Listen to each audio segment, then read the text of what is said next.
Hi, I am Krista McAllister, and welcome to Cerius Leadership. Whether you are growing your business, growing your career, or possibly both, thank you for listening. And I will tell you that today's guest and today's discussion really is going to be blending the two of those. So, one of the biggest topics I've been having with business leaders lately is how do we get ahead of growth curves? And that's Mm. both the company's growth curve and the employee's growth curve because they rarely happen at the same time on their own. And we want to be intentional about staying ahead of them. So, I'm joined Mhm. today by Janet Pollock, sorry, author, speaker, and leadership coach to really discuss these growth curves and talk through how do we get ahead or when needed, we may need to do some catch up. So, Janet, thank you so much for joining me today. Thank you so much, Kristen. It's a delight to be here. We had such a great conversation when we were getting ready that I am really looking forward to this today. And I don't like to, it's almost like the reason why I don't go to the driving range before I play golf once a year. I feel as though I'm going to ruin all of my good shots at the golfing range. So I was like, Janet, wait, don't say anything. Wait for our discussion. Because I'm Yeah. excited to get your perspective on how, as leaders, we can lean into career discussions with our teams and really be proactive and intentional about it. Because these are not generally Mhm. naturally occurring discussions. We've got to do them with intent and purpose. Great. Well, I think the fundamental problem, Kristen, is that organizations are structured like this.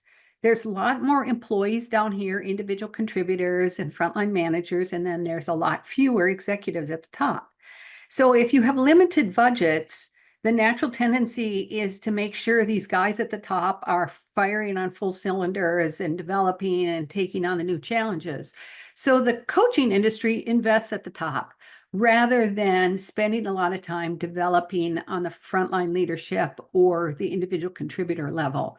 So I think that's the first challenge. Now, if you say I'm going to develop my individual contributors, that doesn't have to be days and days and days like an executive leadership program. It can be a single day where they get a chance to meet other leaders so that they maybe can start a mentoring relationship. It can be you as a leader forming a article reading club and then having them get together to learn from each other and doing that on a regular basis. So there's lots of ways to do it. I think thinking also about doing it internal, there is much more return on investment if you develop folks right in the line of work rather than sending them down the street to go to a Carnegie class or some Excel skills class to learn how to do it. They forget what they learn. They're like, I know there's a button, but I can't remember where it is. And so bringing those experiences in-house so that people not only can talk about the issues that they're facing, but then they have some go-to people. Like, what did she say about how to have a great one-on-one? I can't remember, but it was really good. And we take the ownership off of the person who's supposed to be directing those. So you just triggered all kinds of things in me right now, Janet. So Mhm. I want to go back and double click on a few things. You mentioned individual contributors. So for clarification, because this is coming up a lot, how do you define individual contributor and the difference in maybe that career path versus staying one versus going into a leadership role, a manager role? Right? Yep. Talk through that a little bit so we've got some clarification So we and definition. generally define individual contributor as someone who has no direct reports. Um, Sometimes that person may be a team lead on a technology project, but then all those people don't really report to them, so they're not a manager, they're a director of the work. I think the challenge in the workplace, regardless of the industry that you're in, is that we promote our individual contributors because they're great individual contributors. They get things done within budget, on time, they're communicative about their status of their initiatives. So we think, aha, brilliant leader, I bet. So we promote them to maybe a frontline manager, that first level of management, and we say, go at it. Well, the research tells us that 60% of brand new frontline leadership people feel that they're failing in their first year. We don't define what good in leadership looks like. I like to draw a Venn diagram. On the left side, on one side is individual contributor, on the other side is frontline manager. And that Venn part, the overlap, is the skills that cross over. So fundamentally, as a new manager, you are working through other people. Yes, it's easier to just do it yourself, but you aren't then developing, expanding the capabilities of your existing team. You mentioned there's a very big difference between leading the work and leading the team. Mm-hmm. And there's some skills to where you can lead the work and be good at leading the team, or you can be great at leading the work and not be good at leading the team. That's correct. That's correct. So how do you know the difference as you're identifying potential leaders? Yeah, so I think you have to orient brand new leaders. I've worked with some companies and we've done leadership development at the successors that are still at the individual contributor level. So we prepare them for the idea of what is leadership. You know, you're going to have good people and not so good people on your team. You're going to give instructions and the person may not hear it the same way that you are. So I think setting out what the expectation is for a frontline manager, whether they're promoted or not, but frontline managers set tasks for the team. They monitor the execution and they jump in and supervise or teach if they're necessary. They communicate progress of the team. And I think the fourth one that we always overlook is they develop the team. Which, Kristen, gets to your very first question, is how do we get ahead of this development? I'm writing a new book that's going to be out in just about a month. And an executive that I listened to, I said, so Kim, how have you made this transition from director to vice president? And she said, well, I've discovered a key part of my job, maybe even 50%, is developing and engaging others. And I think with that mindset, you're going to go a long way in those leadership ranks. Which is difficult for, you mentioned orienting individuals at the individual contributor level. And our assumption tends to be, well, everyone wants to lead and manage, right? Because that's the career path. That's the Yeah. golden thing that I'm going after. And in that orientation, here's what it looks like. Now, are you sure you want this? Is this the career path you want? Or is it something over here? Is that when you have those opportunities for those discussions so that we're getting ahead of if that is the path they want to go and they like the idea of being, because you're responsible for someone else's work, just not your own. And you're responsible to make sure they're prepared to do that work. Yeah. So years ago, I started on an education track, and back in those days, potential teachers in the last semester of their senior year would have student teaching. And it was the first time they interacted with the kids. Thankfully, they've changed this paradigm completely. But I remember talking to so many other students who said, oh my gosh, I hate this. They're always asking me questions I don't know. They won't sit still. I have to remind a couple of kids to sit down. It's just chaos. And so orienting these individual contributors on what management actually is and does, I think is an important first step. Some organizations, but not many, maybe, and you can correct me if I'm wrong, maybe 30% of the organizations out there do have a technical track that parallels the management track. We find these in the life sciences jobs. We find these in engineering jobs where you can be an engineer consultant at almost the same or at the same pay scale as a manager or even a director. Now, in that senior technical role, it's all about giving back. It's about teaching and learning other people in your technical track. I wish more organizations offered that. I think sadly, the compensation route so often is through the management track. Absolutely. And we see, and I think that's the I want to better my family. I want to better my pay scale. And the way to do that is through management. Mhm, And we set people up for failure just mhm, in their, because that's not something that they enjoy doing. And then there's no going backward at that point because their pay's already been, that's the scenario that I see probably 90% of the time. There's no mhm, going back. And they're then out of the company and mhm. they lose an incredible career opportunity that we can be creating for them Yes. at the company and that valuable insights. So how do we get ahead on even, let's say even small companies? Mhm, We may not have career pathing yet. We may not mhm. have that development. What are maybe some of the first questions we're starting to ask ourselves as owners or as part of the leadership team, looking at what are we going to need a year or 2 years from now? Yep, Or are we focused on who do we have and how do we start orienting them? yep. Well, I think what we're really talking about, Kristen, is a retention conversation. Who do we really want to retain? Organizations, especially larger ones, say to me over and over again, if I develop them, Janet, they will leave. And that is just absolutely the reverse. If I'm developed in my organization, I will stay because they care about me. So I think that's one step. I think then using some of these low cost strategies that you as a manager or owner of the company can start to deploy. Find the top 10 most watched TED Talks and just start going through them as a management group or a potential management group. Watch them, they're only 10 minutes long, 15 minutes long, and then have a discussion about that. Those are filled with great and brand new ideas.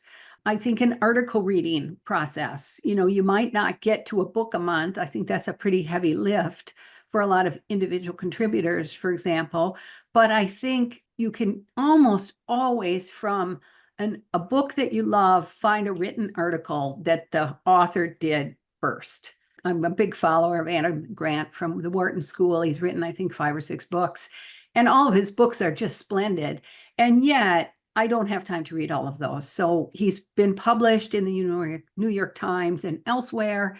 And you can get a lot of his concepts by reading an article and then sharing that and having a great conversation. The first thing that comes to mind if you're explaining it is peer development. Mm-hmm. I remember my son was in fifth grade and reading comprehension just was not in his wheelhouse. And his Mm-hmm. teacher, absolutely brilliant, put together study groups for the reading, Oh, just as you're mentioning, yep. and hearing others and them asking questions and what insights did you see? I think he got more development from his peer group than he Mm-hmm. did necessarily from individualized teacher instruction. Yeah. And he went from underperforming to overperforming from Mm. What a peers. great story. And I never thought of that in the business context of here's an article, here's the TED Talk. That's real easy. Here's a couple of questions. Let's sit around and ask Mm-hmm. them. And you never know what natural leadership Mm-hmm. come up in that discussion. Mm-hmm. Absolutely. Absolutely. I think, Kristen, another must-do strategy is to have some succession discussions with the top team. There's several models out there how to think about both potential and performance to say, so who are our absolute keepers? It's our core talent is one way to describe it. Who do I need to make sure, and then maybe you set up mentor relationships. Again, a free solution. You Mhm. get a lot out of a mentor because they know how we do it here. And you pick a half a dozen people and just very casually and informally kind of tap them on the shoulder and say, we appreciate the work you're doing here. We'd like to make sure you continue to develop. How would you like to be mentored by so and so? And I don't think you need to do, because their immediate reaction is, but I leave a whole bunch of people out. But especially for a small organization, you have 20, 30, 40 people, you've got to make those tough decisions on who your real keepers are and then work from there. And if that goes well, with this TED Talk thing, kicks off, then start another group and another group. It is a really easy solution to development. You mentioned all the free sources, whether you're typing it into any number of the AI tools, is give me a template Mm-hmm. for creating a mentor program. I'm in a mentor program with a local university. You can call any career center at any university and say, can you please send me your mentor Mm. program materials or Yep. templates? They would share. In fact, they would probably partner with you. Yes. All free, couple of phone calls. The tools are out there. I think the learning of what I want to be and moving into then that next role and preparing for that. Mm-hmm. You've got some insights of, can I be who I was as the individual contributor and take on these new skills that I'm learning and not have to give any, because who I Yeah. was as an individual contributor, I may have been really good at it. Yeah. Yeah. I think there is a misnomer that once you become a manager, you're only managing. I do an exercise in my sessions about, what time as a manager or director, what percent of your time do you spend in individual contributor stuff, and what percent of time do you spend in manager stuff? And it's somewhere between 40% and 60% on either side of that equation. So the idea that you're going to give up all the fun work is just not true in most organizations. So I think getting a sense around, gosh, I still get to do some of this fun stuff. And then there's conferences you can continue to go to and enrich your current knowledge of your industry that way. So that's one way. I think then having conversations about what do you want to do next. I think the big challenge that managers think they have when they ask that is they may want my job, or they want something that I can't give them, a promotion right now. Well, that's not neither of those are good reasons to not have the conversation. Because when you have the conversation, at least I'd like to be promoted within a year.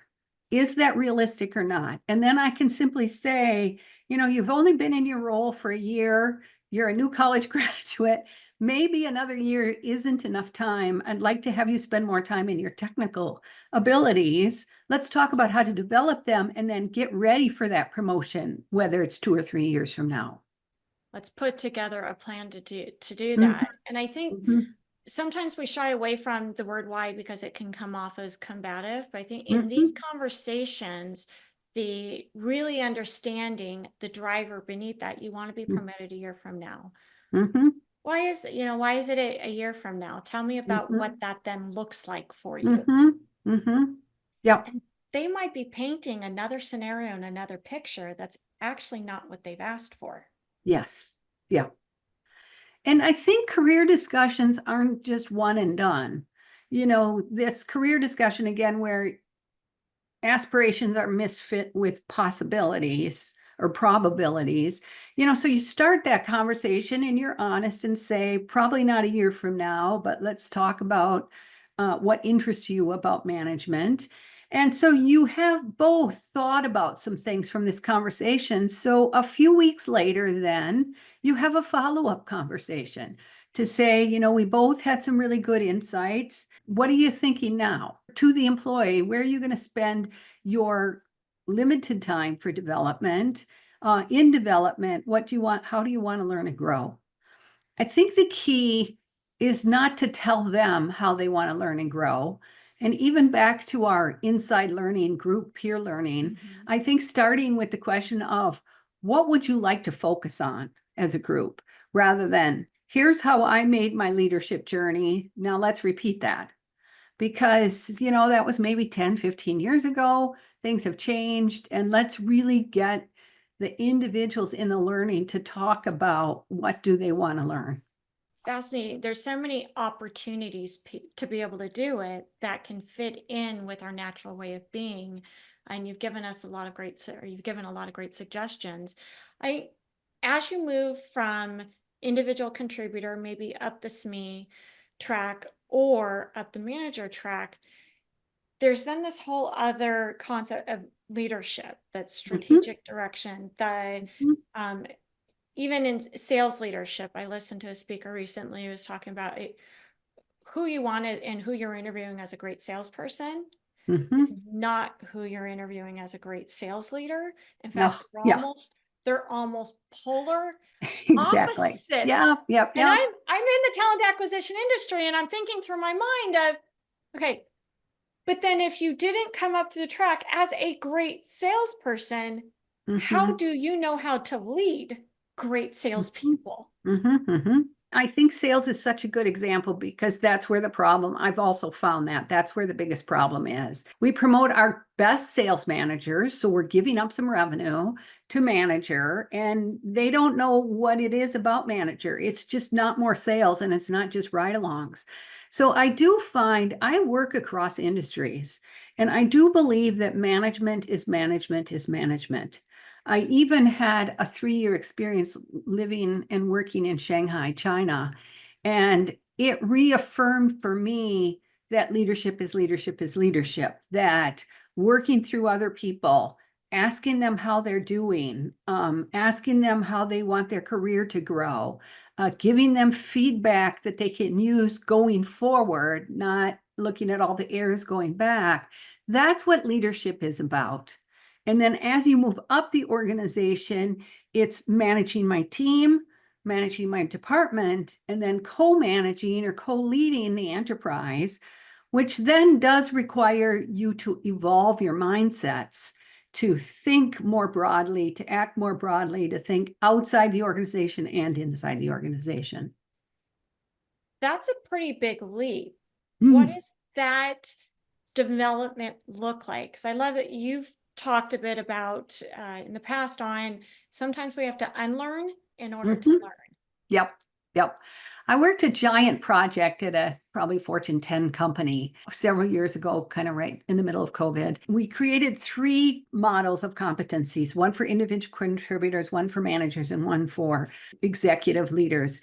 And we discovered that you do have to let go. There's probably about a 40% overlap of the competencies from individual contributor to manager and then from manager to leader. And I think as you advance up the career ladder, you forget to let go of some of the things that got you there. You know, detail management of everybody's work. You can't do that as an executive. That would drive you crazy. You have to be willing and as an executive to connect the pieces.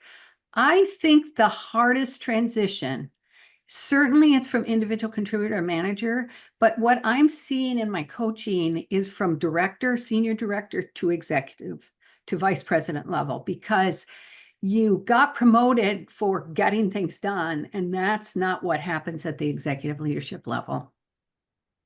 And And even of course, it's why I wrote my latest book, I because to tell me, help out on that transition. I tell me more about that. So the new book is coming out in the middle of November. It's called Strategic Leader's Mindset.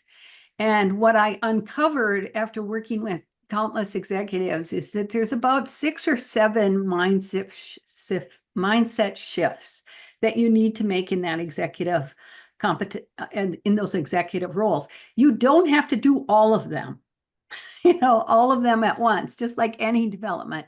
But it's things like, acting more courageously, um, staying on top of people performance issues and making decisive actions. It's about leaning into ambiguity, where in the past, maybe you were in an engineering organization that didn't like ambiguity at all.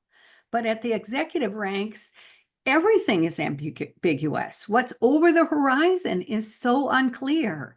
And so getting comfortable with not knowing everything is really critical. I talk about listening more than talking, because tapping into that expertise that you have around the table, that's the essence of a strategic leader's mindset. It was really fun to write. I got to interview a whole bunch more executives, and had a couple of executives that helped me guide me in the writing. So I think I got it right.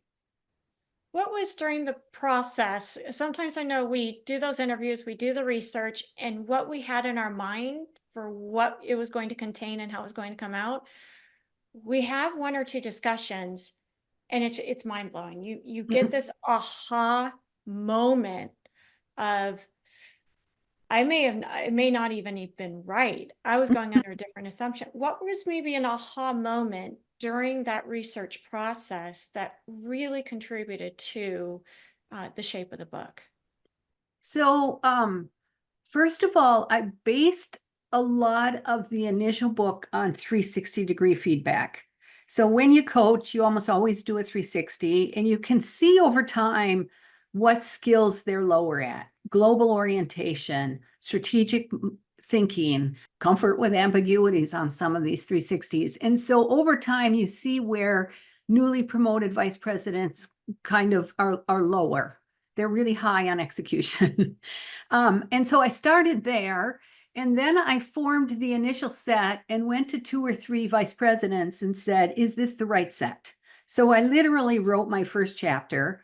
I don't really outline a whole book at a time. Like, I don't outline the content of each chapter. Mhm. I'm someone who just writes as I go along, but I knew where I was going, so I could pick up pieces, whether it was an article or a great quote from a coachee. So I got good feedback on what I thought these first mindset shifts were. And, I was about, I don't know, 85% correct. A couple of them they combined, a couple of them they said, no, this isn't a problem. And I think that helped make it a really great book. Did you find that those leaders who were very self-aware and conscious of, here's how I got to where I was, and here's what I learned, and here's what was more intuitive, and I think I was born with, as you can't teach someone curiosity. Mhm. You've got to care and have that authenticity. What was their in what they shared? Were they ready for that executive leadership role when they got there? Or did more of them figure it out or find those mentors, find that training, and it was on the job development? I think they're ready.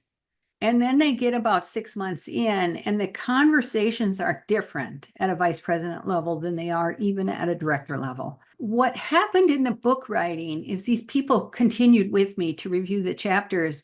And what they did is they expanded my insight of, here's really how that plays out, Janet.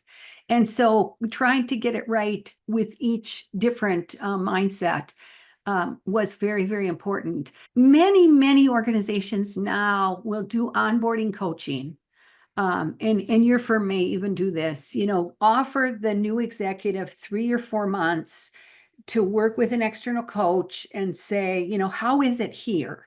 And especially when you're making a lateral move in the same industry, say Mhm. going from um, Merck to J&J as a vice president of quality. Those jobs are very, very similar. And yet it's very different how Merck operates and how J&J operates. And so that onboarding coaching is, I think, dollars so well spent. Most hires at that level are usually through a firm like your own. So you've already invested a great deal in those senior level candidates. And so why not invest just a little bit more to make sure that they don't leave in a year? Yeah, there's a guarantee from the recruitment firm, but you want them to love their job and dig in and do well right away. But they don't always understand the culture that they've moved into. That mindset, that's something where you can prepare for it, but you're not necessarily prepared for stepping in, and it's kind of like they talk about the uh, when you're a vice president Mhm. in a political office and then you step in president, you're overwhelmed by now what is shared with you and what you didn't know, and you're now in the know. And we Mhm. hear that a lot. We place a number of interim executives who go in and help individuals prepare or coach Mhm. individuals on the job. And the Mhm. feedback that we get a lot is being able to be in that meeting with the individual who's sitting in the role, Mhm. walking out of that meeting and not saying, go do this, this, this, but asking the question, what did you hear? Mhm. What did you not hear? What were some questions Do you understand what you now need to do next? And it's no, Yeah. because growing up as a manager, I was used to being tasked. Yeah, exactly. And we're seeing a shift in it's no longer being tasked. It's you've got to help figure out what now needs to happen and how to Mhm. translate to that team. And if I can add to that, Kristen, it's being tasked, but with a much broader issue. Mhm. You are, you, the head of engineering, are responsible for giving us three options for our next product. You know, we don't do that as managers, we don't do that as directors. And so it's a much more outward focus in that you have to integrate with marketing, you have to integrate Yes. with manufacturing, you have to integrate with sales. Here's the idea, can you guys even sell this? Is it too complicated to be able to talk about? And so I think that is the shock for the new leader. And when I do my onboarding coaching, I don't usually start on day one. I start on maybe day 60 or maybe day 75, where they've kind of gotten a sense of who's the team and what do I got in terms of my talent pool and what's really being asked of me, because that's a little bit different than the interview process. And then start from there to say, okay, how are we going to make this a really great first 6 months where you have impact, but you're not blowing it all the time? Because it's no longer you've got 90 days to get your bearings straight. You've got 90 days to then start to have a plan. And then you've got 90 days to start it. Things are moving too fast right Yep. now. Mm-hmm, mm-hmm, We've got to be able to jump in, and they're jumping into something they may not have the full skills or have done before. mm-hmm, Um, and I love that concept of onboarding coaching. mm-hmm. Yeah. Coaching doesn't necessarily need to be that emergency handle of Mm-hmm. before I help exit this person, let me see if I can save them. Yeah. It's Yeah.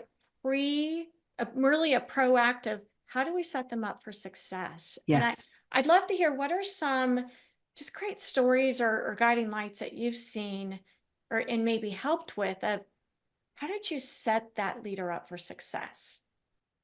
Well, I am working with an individual right now. This is the first time he's been a CFO, but has had very senior finance positions in enormously large organizations, Fortune 25 organizations. And now he's moved to a small nonprofit that has this fabulous mission. And when he came in, lots of things were broken. Lots of things were manual. Lots of things were, the reporting of monthly financials were just not there.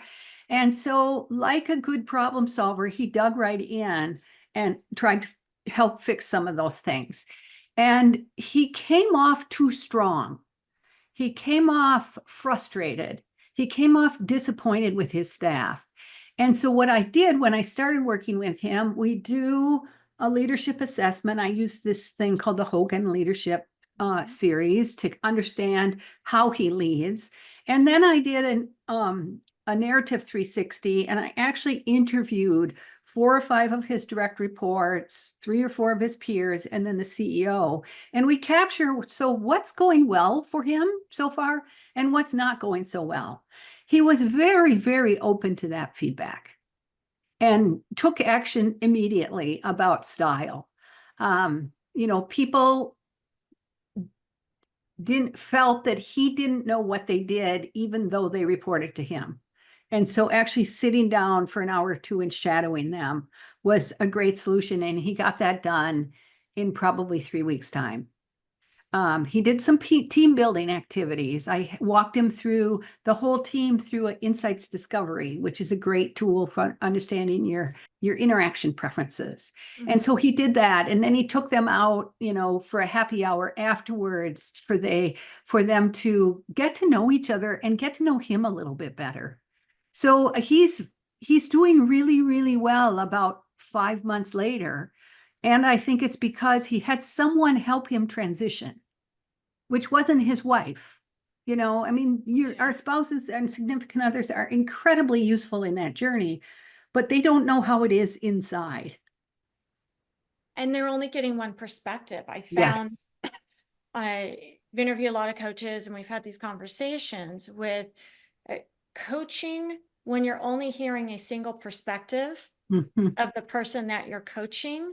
mhm, You're only hearing what their side of the story or what their reality is. And that's mhm, a really tough thing to coach on, just one mhm. perspective. But it sounds Yes. like you're doing it 360 and interactive, where you're now getting all perspectives. And we don't know that that CFO's version or narrative, Mhm. because we're used to walking in and fixing things. A Yep. lot of managers, it's almost that pinch hitter of, I am the problem solver. Yes. And they get to the Yes. leadership level, and we've got to respect the legacy that was there. Mhm, And you've got to stop finding the problem needs to be solved and ask, mhm. what am I actually solving for? Right. Right. That's a huge, I think that's part of that. You almost have to let some baggage, some what got you there, and those skills could Well, end up working against you. yeah, exactly, exactly. And that's that idea, Kristen, of abandoning some of the skills that we found so useful as a manager or director. Let me tell you one, you brought up one interesting point that reminded me of another anecdote with this relationship. Is so I did interview his peers, so that was the C-suite and the CEO, and they all said he's on track, he's doing the right things, he's bringing us current. So keep up the good work. So the challenge for him was managing the kind of status quo or how we've always done things with the expectations of himself and the senior team. And so we got a chance. We talked a lot about how do you bridge those two.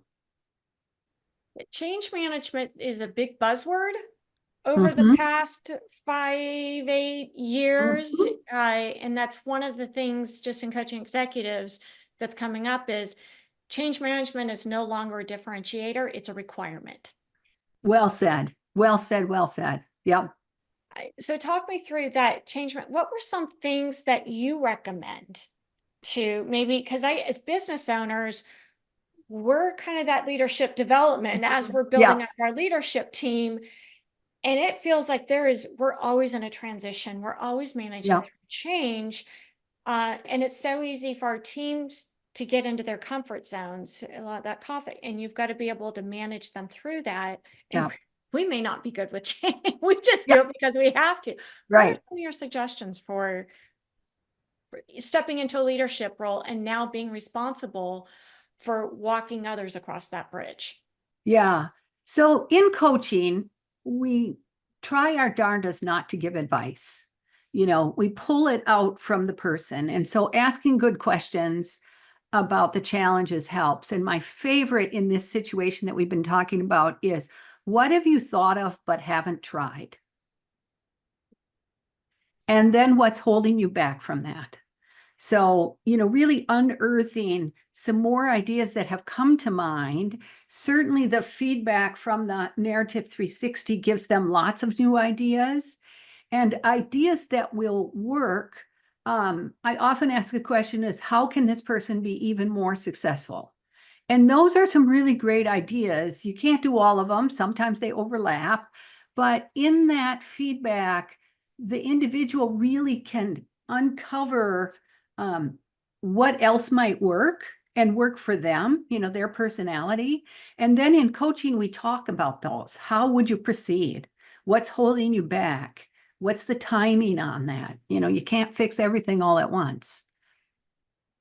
So I That's think as an owner of a company, doing the same thing of asking great questions around what are your ideas that you haven't expressed? What's holding you back? If you had all the money in the world, what would you do? Now let's figure out in that great idea, what can we do? how do we test it out? Yep. How do you and it's interesting because then they can start to be the champion as an individual contributor. You can start to be the champion of that idea, and you sometimes find the diamond in the rough Mm-hmm. who is just a natural leader and they don't even realize that's their natural state of being. And maybe they Mm-hmm. have leadership roles at nonprofits they volunteer for through their religion and their churches, Mm-hmm. and they love doing that. Yeah. Yeah. And I do a lot of work in the life science space because it's just so fascinating and it's such a great mission. And so you find small companies, 20, 30 people that were started by an engineer who had a really brilliant idea. And she tested it out with a few other people in the field and they said, yeah, that's great.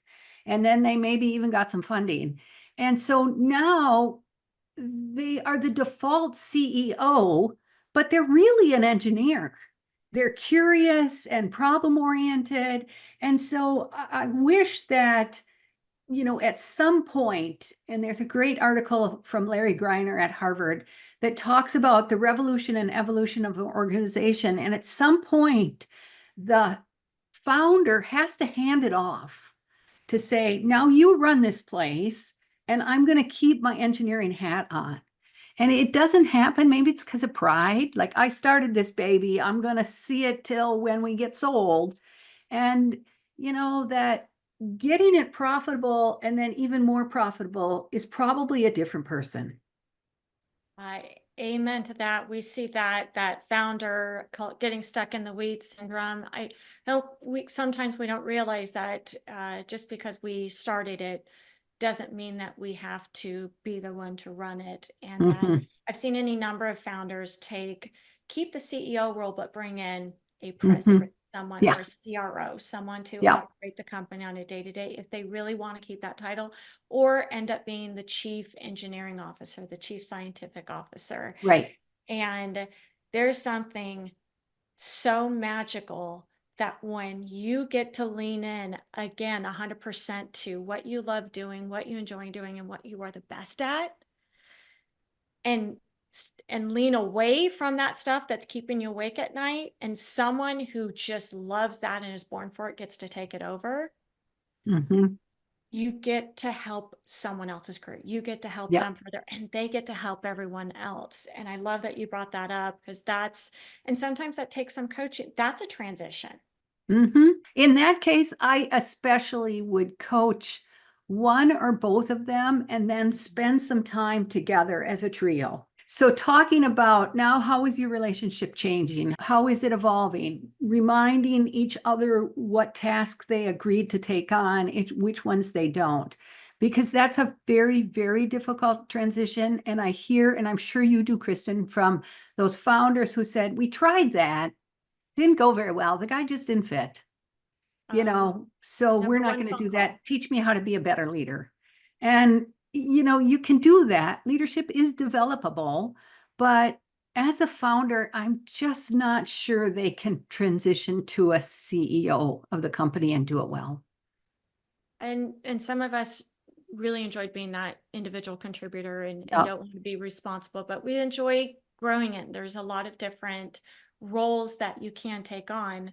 And I love that you put so many of these stories and these transition stories and how they got there in the strategic leadership mindset. The book Hmm. that you've got coming out, or I think out at this point, as this airs, what advice would you give to someone who wants to develop a leadership team or wants Hmm. to right now they probably have an operating team or what I Hmm. call a leadership circle because Hmm. everyone's just surrounding them and they're the one in the middle versus the leadership team that's going off and figuring it out and deciding Hmm. how the company Hmm. gets there. What would be some advice? Um, Find John Katzenbach's book, The Wisdom of Teams. Again, it's a classic, absolute great. He and his team interviewed like 1,500 companies and found great operating teams. Wow. So understand what are the components of a good working team, and then spend time on the how of the team. So what you were just talking about, Kristen, is the what of the team. Here's the work, here's the assignments, but how are we going to work together? What expectations do we set on follow through, on sharing information that we have? If you don't talk about that as a team, you're going to figure it out through crises. Oh my gosh, I thought I was working on that. You're working on that. Now we have two stories to the customer. What are we going to do? So there's a crisis. If we had backed up and actually invested a day or two in how are we going to work together, it would make a huge difference, and it always does. Fantastic. And I think that you're absolutely right. We think about putting things in place after we figure out the system was broken. How do we put those guidelines in, team dynamics in? And as you've mentioned, especially if some are new to the role or new to operating as a team, they probably have been operating individually and in spite of each other, not together with each other. What habits or skills do we need to let go of? Feel free to have a funeral for them. Yeah, That may exactly. have been your superpower. Yes. Superpower is not going to work in this, and we've got to learn and evolve new superpower. Let's have a funeral for that superpower, because if Yep. I lean into So that, well said. it is not going to work in this environment. Yep. I thank you, Janet, for sharing that and sharing your life's work with the book that you have, Mm, the thank you so strategic much. leadership mindset. I think it's very important to recognize. You said it so succinctly. The famous saying, "What got us here won't get us there," and that doesn't just go for our business and our business strategies. That goes for us and our leadership development. Absolutely. Yep. Well summarized, Kristen. Thank you and until I'm sure we will have the next conversation, I love the stories that you bring to it and what we learn each time we talk. Great. Thank you so much. Thank you. And thank you so much for joining us today.